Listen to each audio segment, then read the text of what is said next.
No demonstration at all in the streets. No one against us. Against me for what? Because I am not president. But then... They love me, all my people with me. They love me all. ብናይ ኣውሮፓውያን ኣቆጻጽራ ጥቅምቲ 10 ብ2011 ብኔቶ ዝድገፉ ዓመጽቲ ንናይ ሊብያ መራሒ ንመሐሙድ ገዳፊ እናጓዩ ንሶም እውን ንምህዳም ፈቲኖም እዮም። ኮይኑ ግን ኣብ መወዳእታ ተሳሒቦም ማህረምትን ልዑል ዝኾነ ስቃይን በፂሕዎም እዩ። ድሕሪ 42 ዓመታት ንድሓር ናይ ሃገር መራሒ ዝነበሩ ጋዳፊ ነቲ ቅትለቶም መሰክሕን መሪርን ዝገበረሎም ኣብ ትሕቲ መግዛእቶምን ኣብ ኢዶምን ዝነበሩ እዮም። ክቡራት ቤተሰብ ከመይ ትጸንሑ? ሰላምታይ ኣብ ዘለኹም መብጻሕኩም እናበልኩ ኣብ ናይ ሎማዓንቲ ናይ ድሕሪ መጋረጃ መደብና ናይ ጋዳፊ ናብ መሪሕነት ካብ መጻጸኦም ጀሚሩ ኣመራርሖኦምን መሰክሕ ዝኾነ ቅትለቶምን ክንዕዘቦ ኢና።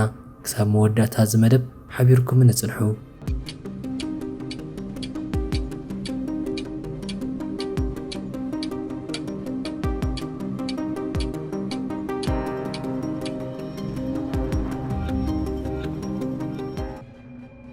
ሙሐመድ ጋዳፊ ብናይ ኣውሮፓውያን ኣቆጻጽራ ብ1942 ኣብ ሊብያ ሲ ከተማ ይውለዱ። ሊብያ ብናይ ፋሽስት ጥልያን ኣብ እትምራሐሉ ግዜ ኣብ ባሕጉኡ ኣብ ናይ ጥልያን ውራ ብ1911 ኣብ ተወፍሪ ተቐቲሎም እዮም። ጋዳፊ ብዛዕባ ናይ ኣውሮፓውያን ባዕዲ መግዛእቲ ነቲ ኔጌቲቭ ጽዕንቶ ኣቐዲሞም ይፈልጡ ነይሮም። ብ1951 ሊብያ ናጽነታ ዋላ እኳ እንተረኸበት ብንጉስ ኢንድሪስ እናተመርሐት እያ ነይራ። እቲ ናይ ምዕራባዊ ዓለም ብናይ ሊብያ መዓድን ነዳድን ዘይትን ኣብ ምውፃእ ልዑል ዝኾነ ጥቕሚ እናረኸቡ ንባዕሎም እናማዕበሉ እዮም ነይሮም። እዚ ኩነታት ንተወለድቲ ሊብያ ናብ ድኽነት ውሽጢ ንኽኣቱ ገይርዎም እዩ። ኣብቲ ሃገር ውሽጢ እውን ናይ ህፃውንቲ ቆልዑ ሞት ክሳብ 40% ኢሉ እውን ድሕረት ልዕሊ 9% ነይሩ። ነዚ ዝረኣዩ ጋዳፊ ብሕራነ ንባዕሎም ኣብ ምህናፅ ርእሶም ጽንኩር ዝኾነ ስጉምቲ ሙሳድ ይጅምሩ። ካልኦት ናይ ምዕራባውያን መራሕቲ መርኣያ ገይሮም ይወስዱ ነይሮም።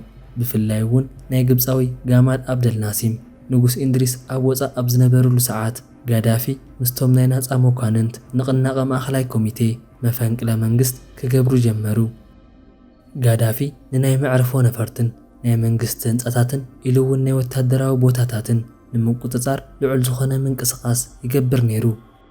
ጋዳፊ ምስ መሳርሕቱ ንኽቆጻጸርዎ ግዜ ይወሰደሎምን ንኹሉ ቦታ ዋላ ሓንቲ ደም ከየፍሰሱ ኣብ ትሕቲ ኢዶም የእትውዎ።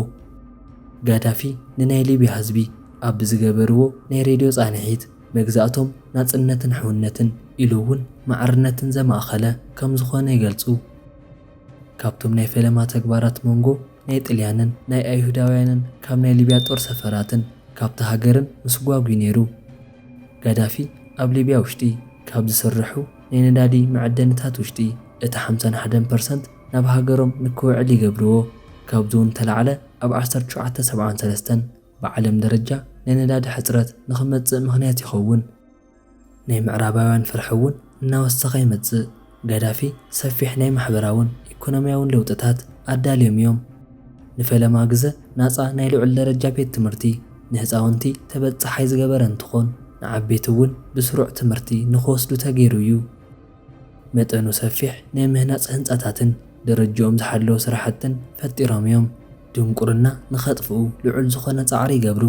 ናይ ጥዕና ግልጋሎት ተበጻሓይነት ኣመሓይሾም እዮም ኢሉ እውን ንዝተጸገሙ ማሕበራዊ ውሕስና ሂቦም እዮም። ናይ ሊብያ ናይ መነባብሮ ደረጃ ኣብ 1979 ብልዑል ኩነታት ተመሓይሹ እዩ። ናይታ ሃገር ኩነታት ከም ጥልያን ወይ እውን እቲ ዓባይ ብሪጣንያ ካብ ዝነበሩ ናይ ኣውሮፓ ዓበይቲ ሃገራት ተመሳሳሊ ይኸውን። ጋዳፊ ኣብ ምዕራብን ኣብ ናይ ኣፍሪካ ሃገራትን ዝግበር ናይ ወፃኢ ኣታውነት ብጥብቅዮም ዝቃወሙ ኣብ ምዕራባዊ ዓለም ማህሰይቲ ዘብፅሑ ንከምኒ ኢራንን ጸለምቲ ሴፕተምበርን ዝኣመሰሉ ይሕግዙ ነይሮም። ጋዳፊ ብቕልጡፍ ነቲ ናይ ላዕለዋይነት ቦታ ብምቁፅጻር ንናይ ሊብያ ህዝቢ ዲሞክራሲ ንኽለምድ ፈተኑ። ይኹን እምበር እዚ ነቶም ማእኸሎት ሊብያውያን ናይ ዜጋታት ናጽነት ንኽቕንስ ገይሮም እዮም።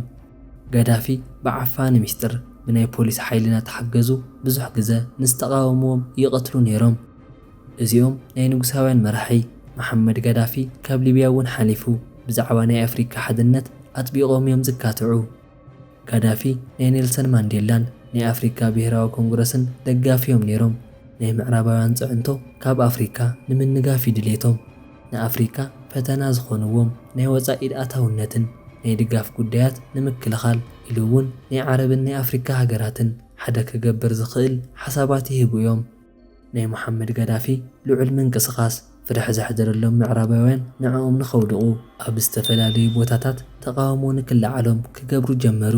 ኮይኑ እውን ሓሳቦም ሰሚሩሎም ሊብያውያን ናይ ጋዳፊ መግዛእቲ ክቃወሙ ጀመሩ። ጋዳፊ ህዝበይ ኣብ ልዕለይ ኣይለዓሉን ኢሎም ዝኣምኑ እዮም ነይሮም። ምክንያቱ ንህዝቦም ዜጋ ብምዃኑ ጥራይ ገንዘብ ንክኽፈል ካብ ምግባር ተላዒሎም ናይ ናጽነት ኣዋጅ ክሳብ መሃብ በፂሖም ስለ ዝነበሩ እዩ። ይኹን እምበር እቲ ዘይተረፍ ተቃውሞ ይለዓሎም። ኮይኑ እውን ናይ ጋዳፊ ወታደራት ኣብ ልዕሊ ህዝቢ መተረየስ ብምትኳስ 11 ሰባት እንተቕስሉ ኢሉ እውን ዱቬን ቪሌንጀር ዝተባሃለት ተቃዋሚት ብጥይት ተሃሪማ ተዓርፍ። ካብዚ እውን ተላዕለ ብሪታንያ ምስ ሊብያ ንዝነበራ ናይ ዲፕሎማሲ ርክብ ተቋርጾ። ኣብ 1986 ኣብ ሲድራ ባህረ ሰላጤ ናይ ሊብያ ሓይልታት ብምጥፍኦም ኣብ ኣሜሪካን ሊብያን ሃገራት መንጎ ንዝነበረ ርክብ ናብ ፍሕፍሕ ኣእትይዎ እዩ። ኣሜሪካ ኣብ ናይ ሊብያ ወታደራዊ ትካላት መጥቃዕቲ ብምሃብ ናብ 30 ዝጽጉዑ ናይ ሲቪልያን ህይወት ንክሓልፍ ገይራያ። ጋዳፊ ነቲ ስዕረት ንዘይምቕባል ኣብ ኣፕሪል 1986 ሊብያ ናብ ናይ ግብረ ራዕዲ ጥቃዕቲ የምርሕዋ። ኣብ ታህሳስ 21 ብ1988 ኣብ ሉካቢ ናይ ቦምባ ጥቃዕት ናይ ሊብያ ስለይ ኣገልጋሎት ብናይ ኣሜሪካ ወታደራት ዝግበር ናይ ፓናማ በረራ ኣብ ቁጥሪ 103 ዘነጻጸረ እንትኾን በዚ ምኽንያት እውን ናይ 3 ሰባት ሞትን ን229 ሰባት መቑሰልትን ክበጽሖም ምኽንያት ኮይኑ እዩ።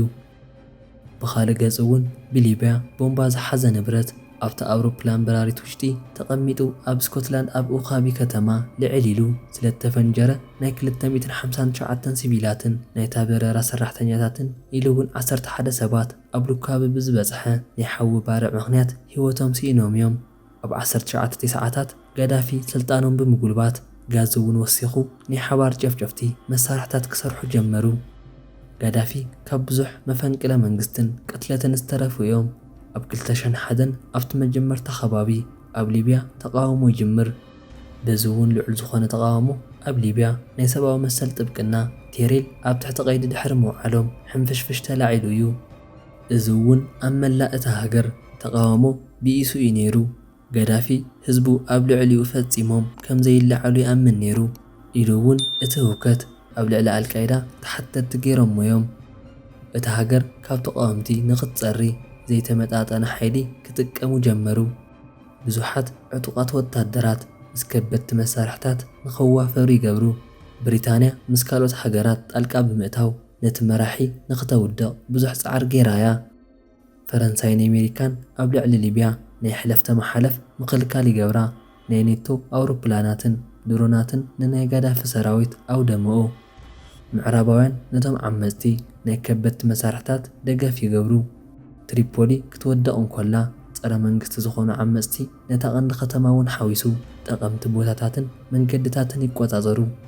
ብጥቅምቲ 20 ኣብ 2011 ጋዳፊ ምስቶም ሓለውቱ ኣብ ጥቓብ ዝርከብ ናይ ርስሓት መወገዲ ቱቦ ውሽጢ ይሕብኡ። ኣብ መወዳእታ ግን ናይ ሊብያ በዓል ውደታኣ ዝነበሩ መራሒ ተሳሒቦም ካብ ቱቦ ውሽጢ ይወፁ። ጋዳፊ ተሳሒቦም ቅድሚ ምውፅኦም ግን ብሓደ ሰብ ዝተሰንድወሎም ናይ ኢድ ቦምባ ቆሲሎም እዮም ነይሮም። ኢሉ እውን እዚኦም መራሒ ብዝኣመንዎ ህዝቦም ልዑል ዝኾነ ማህረምትን ስቃይን በፂሕዎም እዩ።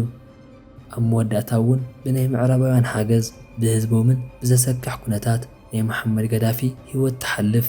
ይኹን እምበር ኣብዚ ሕጂ ሊብያ ብዝሰርሓቶ ግፍዒ ከም ዘይትኸውን ኮይናያ ትርከብ። እቲ ህዝቢ እውን ክሳብ ሕጂ ሰዓት ኣብ ጣዕሳ ከም ዘሎ ይዝረብ። ክቡራት ቤተሰብ ሎማዓንቲ እዳለኽዎ መደብ ነዚ ይመስል ነይሩ። ናታትኩም ሓሳብ እውን ኣብ ኮሜንት ክደፍሉ እናበልኩ ናብ ቻናል ሓደሽቲ ዝኾንኩም ሰብስክራይብ ብምግባር ቤተሰብ ክትኮኑ ትኽእሉ ኢኹም።